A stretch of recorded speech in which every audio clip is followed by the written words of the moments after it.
Reporte 100. Nos acompaña el cronista municipal de Hermosillo, Ignacio Lagarda. Ignacio, ¿cómo está? Buenos días, bienvenido. Buenos días, Juan Carlos, a tus órdenes en este día libre. Sí, ¿va? ¿Cuántos años de independencia? Pues desde 1821. Sí. Ahora son 203 años. De la independencia de México. Sí. Sí. Éramos los sonorenses muy conservadores en aquella época, que apoyaban los sonorenses de aquella época, o los que vivían en estas tierras, a los contrarios, ¿no? A la independencia, a la corona española. Sí, para empezar vivíamos muy aislados, pueblitos muy pequeños, muy aislados, así como ahora, mucha distancia entre las poblaciones. Pues prácticamente no nos enteramos los sonorenses de lo que pasó, hasta que el coronel Pedro Villaescusa llegó corriendo hasta Arizpe. Venía de San Ignacio Piastla, Sinaloa, no, de Rosario, Sinaloa, donde era comandante. Llegó corriendo a avisarle al gobernador Alejo García Conde en Arizpe, que era la capital, y decirle que ahí venían unos insurrectos llamando a la independencia, y los encabezaba José María Felipe González de Hermosillo y Chávez, que lo había derrotado en el Rosario, Sinaloa, y el Hermosillo venía de Guadalajara, enviado a este territorio lejano a liberar este territorio del Imperio Español, del Reino Español. Entonces lo derrotó Hermosillo en San Ignacio, en Rosario, y le perdonó la vida. Ese es un error, porque Hermosillo no era militar, era un arriero, y le dijo: no vuelvas a pelear contra la insurgencia y te voy a perder la vida, y júrame que no lo harás. Le juró que no lo haré, perdonó la vida y vino a avisarle a García Conde. Entonces así fue como el gobierno estatal se dio cuenta que venía para acá la insurrección. No sabían ellos, aquí no se sabía de una insurrección. ¿Cómo se llamaba esta región? Acá era el estado de Occidente. Estado de Occidente. Sí. No era el Sonora que vemos. ¿Cómo era el estado de Occidente, geográficamente hablando? Bueno, lo que hoy abarca Sinaloa y Sonora, incluyendo lo que es Arizona, o hasta el infinito y más allá. ¿Cómo se gobernaba el estado de Occidente? Pues con un gobernador, con una estructura igual que que siempre, como había evolucionado la división política de la Nueva España, que se gobernaba con un gobernador, un intendente, como se llamara. Hubo muchas formas, hasta que Sonora nació muchos años después. El Sonora que conocemos nació muchos años después. Pero este territorio, pues Sonora y Sinaloa eran un mismo territorio, y muy aislados del centro. ¿Cuántos habitantes se calcula que había en esa época? Yo creo que sí había 10,000. 10,000 habitantes. Eran muchos. Sí. Entonces, muy incomunicados, pues imagínate. ¿Cuál era la población más poblada? Digamos, la zona, el pueblo. Eran Guaymas. Del sur a norte. Álamos. Guaymas, Hermosillo y Arizpe. No existían todos los demás poblaciones. Entonces imagínate llegar de Hermosillo a Arizpe. Y González Hermosillo tenía en sus planes ir a qué parte del estado, llegó al estado de Occidente, pero en el caso del territorio sonorense, ¿a qué parte llegaría primero? ¿Álamos? Por supuesto que hubiera entrado por Álamos. El camino era un camino virreinal, del rey, paralelo a lo que es la carretera 15 ahora, pavimentada, todo pegado a la sierra, porque ahí había agua, tanto en Sinaloa, en Nayarit y todo eso, y entraban a Sonora por el lado de Tezopaco y esas partes, ¿no? Y él venía pues hasta donde pudiera, hasta donde hubiera una población perteneciente al reino. Si le hubieran dejado, hubiera llegado hasta lo que ahora es San Francisco, toda esta parte de California.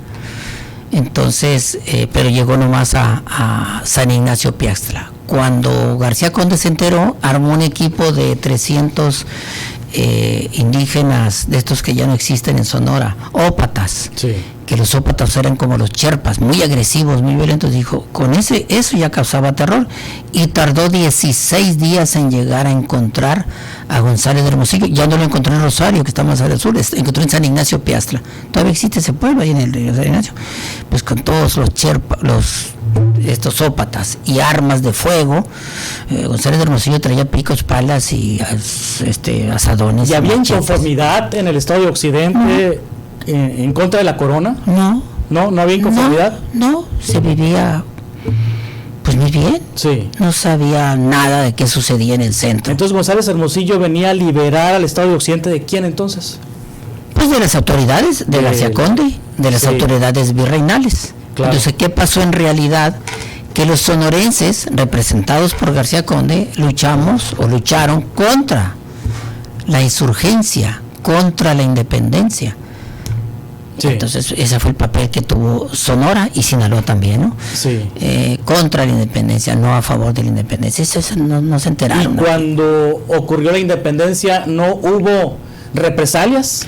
No, en 1821 se declaró la independencia. Sí. Y el primero que juró la independencia en Arizpe fue Alejo García Conde. Se parece un poquito a la política actual, ¿no? ¿Verdad? Se cambió de partido, sí, claro, lo juró, y el obispo juró también la independencia. Sí. Y ya, entonces, ya se declaró esta parte independiente, y todo lo que sucedió después, pues ya no lo supieron. Allá en el Bajío y todo eso. O sea, los hombres de poder político, de poder económico y de poder militar se pasaron de la corona a la insurrección. Sí, a la que sería después una república. Sí. No hay nada diferente, ¿verdad? Para conservar sus privilegios, diría el inquilino del Palacio Nacional. Como el 2024, y se pacta y se negocia con quien sea.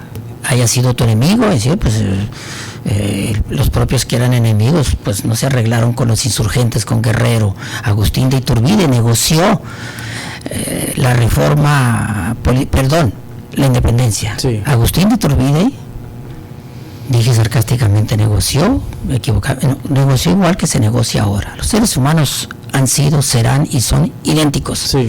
Entonces pasó lo mismo. Agustín de Iturbide, ya cansados de tanta guerra que nadie ganaba y quedaban allá reductos en Guerrero, entonces dijo, hay que negociar. Les dijo a los hombres del poder de la iglesia y del reino. Entonces fue y negoció con los insurgentes a llegar a un arreglo. Y nació este grupo, el Ejército Trigarante, negociado. Y cuando ya paz, entonces dijo, ahora yo quiero me declaro emperador. Bueno, pues ya teníamos un rey como que emperador. Sí. Y fuimos un imperio 3 años. Y los republicanos dijeron, no es posible, y así fue como se deshicieron de Agustín de Iturbide, lo declararon enemigo mortal de este país, de esta historia, y lo declararon el malo de la historia. Pero nadie reconoce que fue el negociador de la independencia, que ya no aguantaban ni un bando ni el otro por la situación.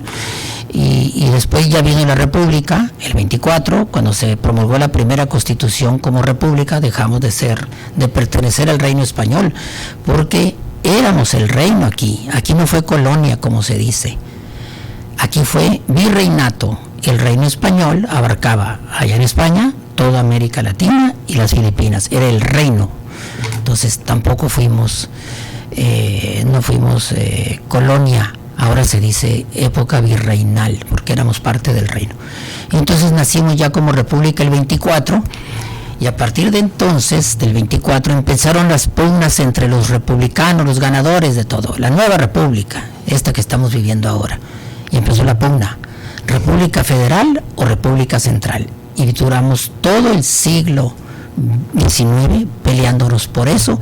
Tuvimos otras 4 constituciones, allá apareció Benito Juárez y todo, hasta que por fin tuvimos la de 1857, y después vino una dictadura, y después de la dictadura vino la revolución, tuvimos una nueva constitución el 17, y todavía no terminamos de ponernos de acuerdo. Sí. ¿Hasta qué momento los sonorenses tuvieron incidencia en la vida de nuestro país, en la vida política de nuestro país? ¿Hasta la revolución? No. En el porfiriato tuvimos personajes porfiristas extraordinarios, como Ramón Corral, Verdugo, el papá de todos estos Corral, Luis Emeterio Torres y el otro Izábal, que gobernaron los 3 el triunvirato durante el porfiriato, pero donde sí fuimos protagónicos es en la revolución. que fuimos los sonorenses los que creamos esta nueva república.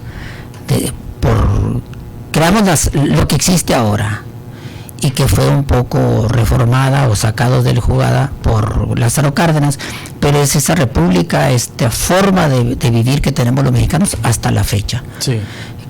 Pero los que crearon esta república a partir de 1917, cuando se creó la más reciente constitución, Obregón, Calles de la Huerta, que son los prohombres de la revolución en este país, sí, o de esta república o de esta forma de vida que tenemos. Sí, tenemos en Sonora edificios, construcciones que daten de la independencia. No, era una aldea aquí nada más. No hay nada, ningún vestigio. Nada, absolutamente nada. Vestigio. Tenemos nomás arquitectura porfiriana, la de la calle No Reelección, sí, toda esta parte en el centro, que no es colonial. Acuérdense que colonial es el de los arcos. Aquí no hay ese tipo de arquitectura. En Álamos sí, porque Álamos era una ciudad minera riquísima. Aquí en Hermosillo no, más que porfiriana. Y los 3 edificios porfirianos que tenemos son el cuartel del 14, la cárcel antigua y la escuela esta que está en el centro, Leona Vicario. Leona Vicario, sí. 3 edificios del gobierno porfiriano. Educación, cárcel y soldados, para que sepan quién manda. Pues entonces le pasó a los sonorenses de aquella época de noche la independencia. Sí. Ocurrió la independencia y los sonorenses que apoyaban la corona se definieron como independentistas. Inmediatamente. Este es un mensaje para los hermosillenses. Y aquí se creó una falacia de los hermosillenses que dicen, ¿por qué le pusieron ese nombre a nuestra ciudad si ese Hermosillo nunca estuvo aquí?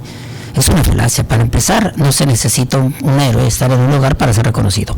González Hermosillo se regresó a su tierra, a Jalisco, y peleó por 8 años más por la independencia en el Bajío, 5 estados, ganó peleó más de 200 batallas, alcanzó el grado de mariscal de campo, que es más que general de 3 estrellas, mariscal de campo de los ejércitos, pues se echó 8 años, es el segundo más longevo independentista que tenemos en la historia. Sí.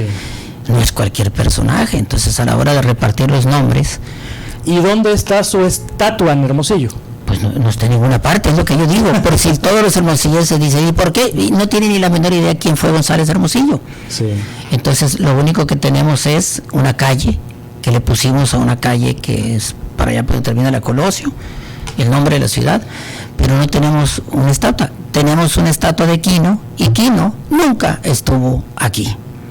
Entonces, todo es según como lo veas. Claro. Yo escribí la biografía de González de Hermosillo, está en el Instituto Municipal de Cultura, y le han honrado más a ese libro allá en Zapotlán el Grande, Jalisco, Ciudad Guzmán ahora, porque es hijo de ellos, y allá me pidieron ejemplares porque estaban muy orgullosos de su héroe, y de aquí nadie dice, pero todo el mundo dice la mentira, pero nadie conoce la vida de González de Hermosillo.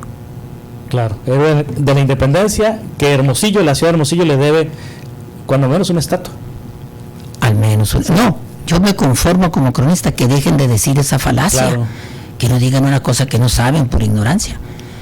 Tampoco estuvo Morelos, ni Benito Juárez, ni Hidalgo, y todos tienen calles y en el mundo, y Jesús García tiene en otros países y nunca estuvo ahí con su tren, y muchos, Benito Juárez, en La Habana hay una estatua de Benito Juárez, y González de Hermosillo merecidamente le pusieron su nombre, y no se le reconoce porque se le ignora. Muchas gracias, Ignacio Lagarda, cronista municipal de Hermosillo. Gracias por la invitación, Juan Carlos. Y feliz Día de la Independencia. Claro, feliz Día de la Independencia. Reporte 100.